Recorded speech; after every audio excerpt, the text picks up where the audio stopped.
잠언 16장 20절에서 33절 말씀입니다.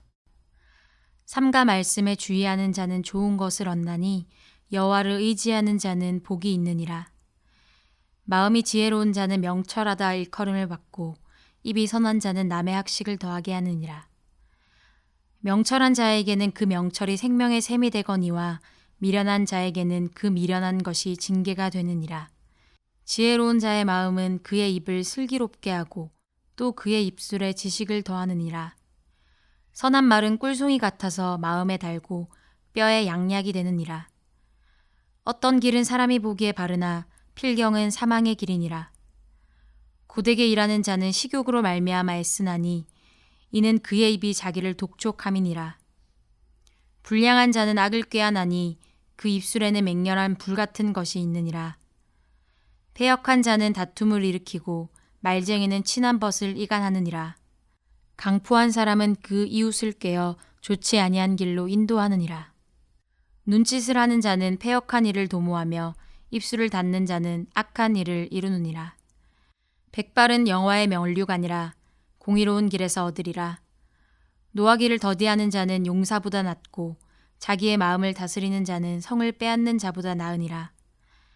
제비는 사람이 뽑으나 모든 일을 작정하기는 여호와께 있느니라. 아멘. 네, 오늘 함께 나눌 잠언서 16장의 말씀. 이 잠언서는 지혜 그리고 의로움에 대한 많은 교훈의 말씀들을 이 여러 가지의 측면으로 반복해서 기록하고 있습니다. 그 가운데서 특히 이 많이 언급되는 부분은 이 말에 관한 부분이지요. 그래서 우리가 오늘 본문뿐만 아니라 이 잠언서 이전 본문으로 계속해서 보면 이 악인은 입으로 그의 이웃을 망하게 한다. 말이 많으면 허물을 면하기 어려우나 입술을 제어하는 자는 지혜가 있다.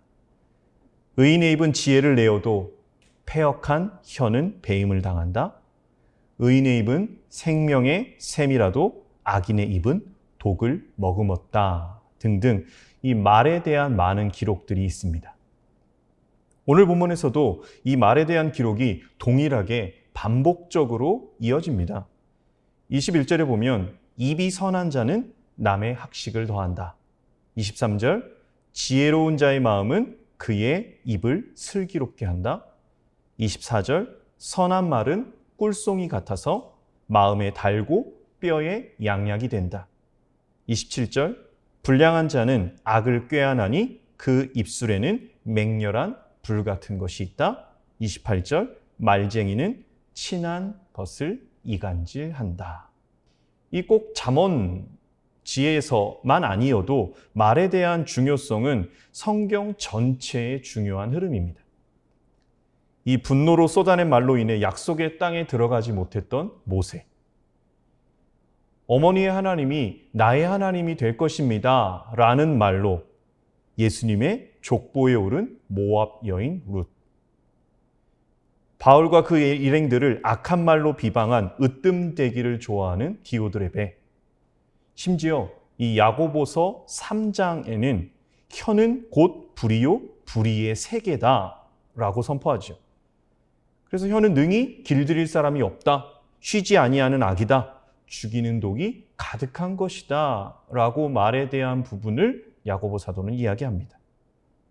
다른 성경 본문뿐만 아니라 지혜서라고 말하는 이 잠언서에 말에 대한 내용이 많이 기록되어져 있다라는 것, 그것이 의미하는 것은 다시 말해서 말이 그만큼 정말로 중요한 것이다 라는 것을 의미한다고 생각할 수 있습니다. 말에 대해서 여러 부분에 기록한 성경 말씀, 그 안에는요, 이 긍정적인 부분과 부정적인 부분이 교차로 나타납니다. 오늘 본문을 포함해서 말에 대한 부분을 이야기할 때 이 전체적인 흐름은 말을 하는 것보다는 하지 않는 것이 좋다라고 볼 수 있어요. 실수가 많기 때문이죠. 옛말에도 이게 우리 속담이지요. 이 가루는 칠수록 고와지고 말은 할수록 거칠어진다라는 속담. 또 한마디 하기 위해서 3번 생각하라는 3, 4, 1원의 고사성어도 있습니다. 그만큼 가능하면 하지 않는 것이 좋은 것이다라는 것이 말에 대한 영역입니다. 그럼에도 성경은 이 말을 아예 하지 말라가 아니라 오늘 본문으로 말하자면 필요한 말을 해야 됩니다. 오늘 본문에서 이 필요한 말이 무엇인가? 선한 말, 슬기로운 말, 그 말을 하라고 말씀하시죠. 불량한 자의 입술, 말쟁이, 이것과 대비되는 선한 말, 슬기로운 입, 선한 입. 실수가 많은 사람의 입, 쉬지 아니하는 악이라고까지 기록한 말에 있어서 그렇다면 어떤 기준으로 어떻게 하는 것이 선하고 슬기로운 말이겠느냐라는 거죠. 그 부분에 있어서 본문은 이렇게 말씀하고 있습니다. 20절에 기록되어 있는데요. 거기 보면 초반에 이렇게 나오죠. 삼가 말씀에 주의하는 자.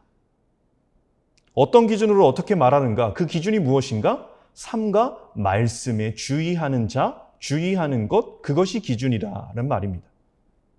주의한다는 말의 원어를 직역하면 신중하게 행동한다입니다. 하나님의 명령, 말씀을 신중하게 듣고 수용하여 전심을 다해 행동으로 옮기는 것. 이것이 바로 말씀에 주의하는 것이라는 말이죠. 이에 대해 다윗은 그의 시편 141편 3절에 이렇게 말씀하고 있습니다. 여호와여 내 입에 파수꾼을 세우시고 내 입술의 문을 지켜소서. 하나님 말씀에 대해 신중하게 듣고 수용하는 말씀대로 주의하는 자의 고백이다라고 생각을 합니다. 그렇게 이렇게 주의하는 자의 말을 본문은 선한 말이라고 기록하였고 그 말이 뼈에 양약이 된다라고 말씀합니다. 우리가 해야 할 선한 말, 이것을 신약으로 연결하여 설명하면 이렇게 말할 수 있겠습니다. 골로새서 4장 6절의 말씀인데요. 너희 말을 항상 은혜 가운데서 소금으로 맛을 냄과 같이 하라. 이 소금으로 맛을 낸다라는 것, 이 보통 엄마들이 이 아기가 6개월 정도 이렇게 성장하게 되면 이제 모유나 분유를 이렇게 줄이면서 이제 이유식을 시작하게 됩니다. 처음에는 쌀가루로 만든 이 미음, 묽게 해서 미음으로 시작하지요. 그리고 조금 더 미음으로 시작한 후에는 시간이 지나면서 조금 되직하게 죽을 아이에게 이유식으로 먹입니다. 그리고 죽을 그렇게 먹이다가 그 죽 안에 채소를 썰어 갈아 넣기도 하고 조금 더 익숙해지면 이제는 채소가 아니라 소고기를 갈아서 이렇게 이유식을 만들어서 아이에게 주게 됩니다. 이렇게 만든 이유식, 그냥 말 그대로 정말 밍밍합니다. 어른들의 입맛에 맞지 않죠. 이유는 간이 되어 있지 않기 때문입니다. 이렇게 모유나 분유를 먹던 아기에게 주는 이유식을 만들 때 처음에 절대로 넣지 않는 것이 이 간을 하는 소금이지요. 그런데 이런 이유식을 아기가 계속 먹다 보면 이 아기도 먹기 싫어할 때가 있습니다. 아기가 조금 더 성장하면서 이유식을 거부할 때 엄마들이 이제 그 이유식에 약간의 소금으로 간을 하게 됩니다. 그래서 소금 간을 처음으로 맛본 아기의 얼굴을 저는 지금도 기억하고 있지요. 입을 다물고 벌리지 않던 그 입술이 소금 간이 된 이유식을 먹어보고 이게 정말 맛있다라는 것을 아기가 알게 됩니다. 그래서 굳게 닫았던 입술이 계속 넣어달라고 벌어집니다. 소금의 맛을 본 거죠. 너희 말을 소금으로 맛을 냄과 같이 하라. 상대방이 듣기에 좋은 말. 근데 여기서 듣기 좋은 말이라는 것이 아첨이나 감언이설을 말하는 것은 아닐 겁니다. 그에게 정말로 필요한 말, 생명을 살리는 말, 이게 선한 말이지요. 이 요한복음 8장에 보면 음행 중에 이 가늠하다가 잡힌 여인에 대한 이야기가 나옵니다. 거기에 등장인물은 서기관과 바리새인, 음행 중에 잡힌 여인, 그리고 예수님입니다. 그 가운데 서기관과 바리새인들이 이런 말을 합니다. 이 여자가 가늠하다가 현장에서 잡혔습니다. 모세의 율법에는 이러한 여자를 돌로 치라 명하였거니와 선생님은 어떻게 말하겠습니까? 라고 말합니다. 이에 대해 예수님은 죄 없는 자가 돌로 치라라는 말씀을 하셨고 모든 사람이 다 떠나가게 되는 상황. 그때 예수님은 이 여인에게 이런 말씀을 하십니다. 여자여, 너를 고발하던 그들이 어디 있느냐? 너를 정죄하는 자가 없느냐? 나도 너를 정죄하지 아니하노니 가서 다시는 죄를 범치 말라. 서기관과 바리새인들의 말에는 사람에 대한 관심과 사랑, 아픔과 공감, 불쌍히 여김 이러한 부분들이 전혀 없습니다. 그리고 그에게 그저 자신들의 눈에 가시 같은 존재인 예수님을 시험하여 고발할 조건을 찾는 것에 필요한 이용의 대상일 뿐이지요. 그렇게 여인에 대한 멸시, 죽이는 말들만 내뱉는 바리새인과 서기관들. 이에 반해 예수님의 말씀은 살리는 말씀입니다. 오늘 잠언서의 본문으로 말하면 선한 말이다라는 거죠. 율법을 어긴 여인에 대해 정죄하지 않는다고 하십니다. 그리고 그에게 정말 필요한 선한 말, 그가 살 수 있는 말씀을 하십니다. 가서 다시는 죄를 범치 말라. 그에게 정말로 필요한 말입니다. 사람 자체를 보시고 사랑하시고 진정으로 살 수 있는 길을 말씀하십니다. 말씀에 주의하는 자가 하는 선한 말, 이 말씀은 율법과 선지자의 강령이자 이중 사랑 계명인 하나님을 사랑하는 것, 그리고 이웃을 내 자신같이 사랑하는 것, 그리고 남에게 대접을 받고자 하는 대로 남을 대접하는 것, 이것이 하나님의 말씀입니다. 내가 듣고 싶은 칭찬의 말을, 그리고 내가 듣고 싶은 사랑과 격려의 말을, 그리고 나로 하여금 영원한 생명의 길을 열어주신 하나님의 말씀을, 그것을 내가 만난 사람에게, 나와 함께하는 사람에게 입술로 고백하는 것이 선한 말이자 지혜로운 자의 슬기로운 말이 된다라는 것이지요. 삼가 말씀에 주의하는 자 좋은 것을 얻는다고 오늘 본문은 말씀하십니다. 여호와를 의지하는 자는 복이 있다고 말씀하십니다. 좋은 것과 복을 누릴 수 있는 기회, 그것은 이미 우리에게 주셨습니다. 여호와를 의지함, 곧 말씀을 주의하는 것, 하나님께서 이미 허락하신 기회 속에서 내 주변의 사람에게 선한 말, 살리는 말로 나아가는 우리 주님의 교회 귀한 권속들이시기를 예수 그리스도의 이름으로 축복합니다. 이 시간 함께 우리가 좀 합심하여 세 가지의 기도 제목으로 함께 기도하실 텐데요. 첫째로 하나님의 말씀을 주의하여 오직 선한 말로 생명을 살리는 삶이 되게 하소서. 둘째로 우리 교회 모든 권속들이 큐티와 성경 필사로 더욱 말씀으로 충만하게 하소서. 세 번째로 코로나19의 빠른 종식과 일상의 회복이 속히 이루어지게 하소서. 우리 함께 기도합니다.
하나님 아버지, 우리 한 사람 한 사람들이 하나님의 말씀을 삼가 주의하는 인생 되기를 소망합니다. 신중하게 듣고 그것이 기준이 되어 우리가 해야 되는 말, 또 하지 않아야 되는 말, 우리가 해야 되는 선한 말, 필요한 말, 생명을 살리는 말을 통하여 한 사람 한 사람들에게 귀한 하나님의 사랑을 전할 수 있는 온전한 통로가 될 수 있도록 인도하여 주시옵소서. 모든 순간에 있어서 입술에 파수꾼을 세워주셔서 우리의 입술을 지켜주시고 우리의 입술을 통하여 귀한 생명들이 살아나는 것을 하나님께서 맡겨주신 모든 사명의 자리에서 목도하고 나아가는 우리의 삶이 되어지게 하여 주옵소서. 예수 그리스도의 이름으로 기도드립니다. 아멘.